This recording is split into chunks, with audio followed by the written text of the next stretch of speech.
दोस्तों जरा सोचिए, पेड़ के पके हुए पत्ते अपनी डाली से टूटकर जमीन पर गिरे हुए हैं। उन्हें जमीन पर पड़े हुए दिनों बीत जाते हैं, हफ्ते बीत जाते हैं, महीनों बीत जाते हैं, फिर भी उन पत्तों से दुर्गंधी नहीं आती। लेकिन उसी जगह अगर ह्यूमन डेड बॉडी पड़ी हो तो वो ह्यूमन डेड बॉडी सड़ने लगती है और कुछ ही घंटों के बाद उसमें से दुर्गंधी आने लगती है। किसी भी पदार्थ का सड़ जाना ये एक ट्रांसफॉर्मेशनल प्रोसेस का नतीजा है। कोई भी चीज सड़ जाती है, इसका मतलब सड़ने से पहले वो चीज अच्छे कंडीशन में थी। इसी यूनिवर्सल ट्रूथ को ध्यान में रखते हुए सोचें तो ह्यूमन बॉडी डेड होने के बाद सड़ने लगती है। इसका मतलब डेड होने के पहले जब उसमें चेतना थी तब वो अच्छे कंडीशन में थी।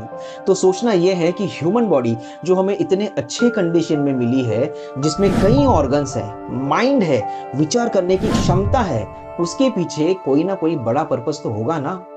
तो धर्म क्या है ये समझने के पहले ह्यूमन बॉडी मिलने का पर्पस क्या है ये समझ लेना बहुत ज्यादा जरूरी है, और उसके बाद धर्म क्या है ये क्लियर हो जाएगा।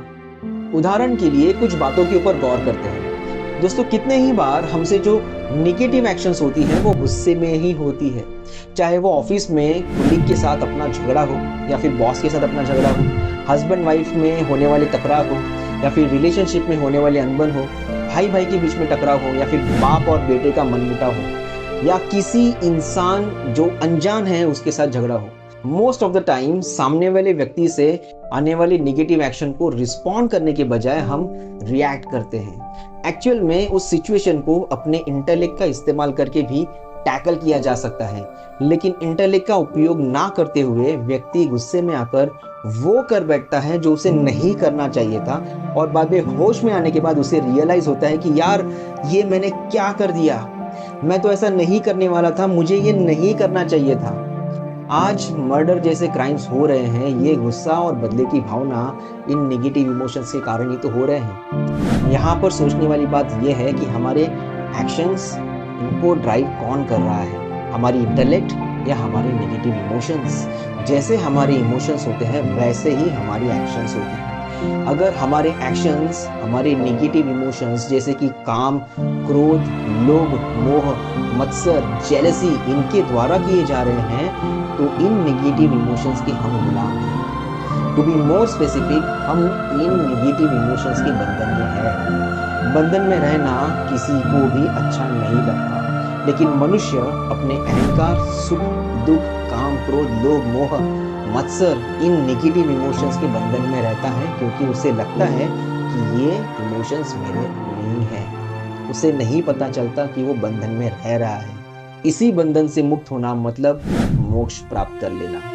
अपने अहंकार, अपनी पहचान, अपने लोगों के प्रति आसक्ति, अपना वैभव और नकारात्मक भावनाओं का त्याग करते हुए जो बचा है उसे मिल जाना, यानी कि मोक्ष। और इसी लक्ष्य को पाने के लिए हमें ह्यूमन बॉडी मिली है। मतलब अपना शरीर ये एक साधन है, इसे हमने चूज नहीं किया, ये हमें मिला है। हमें किस टाइप की ह्यूमन बॉडी मिलनी चाहिए इस पर हमारा कोई कंट्रोल नहीं, इस पर हमारी कोई चॉइस नहीं। अब जिस चीज पर हमारी कोई चॉइस ही नहीं है उस चीज के हम मालिक भी तो नहीं हो सकते। मतलब हमें जो शरीर मिला है उसका मालिक कोई दूसरा है, और जैसा मालिक चाहता है वैसे ही उसके दिए हुए ह्यूमन बॉडी का हमें इंटेलेक्ट का इस्तेमाल करते हुए उपयोग करना है। और मालिक ये चाहता है कि मनुष्य जीवन का ध्येय मोक्ष प्राप्त करना है, उसके लिए इस शरीर का उपयोग किया जाए।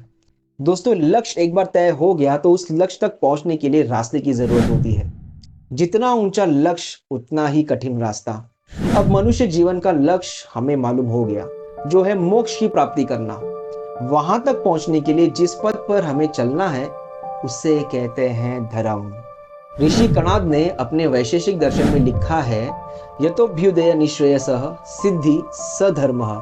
मतलब जिसके आचरण से भौतिक जगत में अभ्युदय यानी ग्रोथ भी होती है और कल्याण की भी प्राप्ति होती है, उसे धर्म कहते हैं। और मनुष्य का शाश्वत कल्याण सुख दुख, वासनाओं, विकारों के बंधन से मुक्त होकर मोक्ष को प्राप्त करने के बाद ही होता है। तो धर्म का सही मतलब जिसके रास्ते पर चलते हुए हमें मोक्ष की प्राप्ति हो उसे कहते हैं धर्म। मिलता हूं आपसे अगले वीडियो में, तब तक के लिए नमस्कार।